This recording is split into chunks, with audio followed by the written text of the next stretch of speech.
सती प्रथा का प्रथम अभिलेखीय साक्ष्य प्राप्त हुआ है। इसका पूछ रहा है सती प्रथा का कैसा साक्ष्य, अभिलेखी साक्ष्य की चर्चा की जा रही है। ठीक है, कौन सा एक अभिलेखी साक्ष्य, कह रहा है एरठ से प्राप्त हुआ है कि जूनागढ़ से प्राप्त हुआ है कि मंदसौर से प्राप्त हुआ है कि सांची से प्राप्त हुआ है। तो इसका आंसर होगा, क्या होगा आंसर, एरठ अभिलेख होगा। ठीक है, तो एरठ अभिलेख किसका है, तो आप लोग गुप्त वंश के शासक का नाम पढ़े हैं और उस गुप्त वंश के शासक का नाम था भानुगुप्त, और इसी भानुगुप्त का ये अभिलेख है कब का, 510 ईस्वी का अभिलेख है।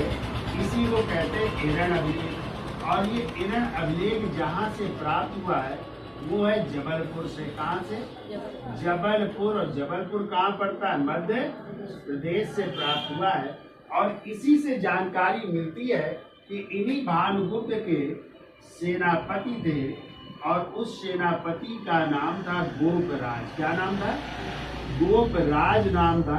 तो कहते हैं होड़ों का एक आक्रमण हुआ और उसी आक्रमण के दौरान जो है ये गोपराज जो है लड़ता हुआ क्या हो गया था, मारा गया था। ठीक है, तो जब लड़ता हुआ मारा गया, इसकी मृत्यु हो गई गोपराज की, तो इसकी पत्नी जो है क्या हो गई थी, सती हो गई थी। तो ये सती प्रथा का जो है पहला अभिलेखीय प्रमाण माना जाता है, जिसे कहते हैं एरठ अभिलेख। कभी कभी इंग्लिश में भी ऐसे याद रखिएगा, ERA।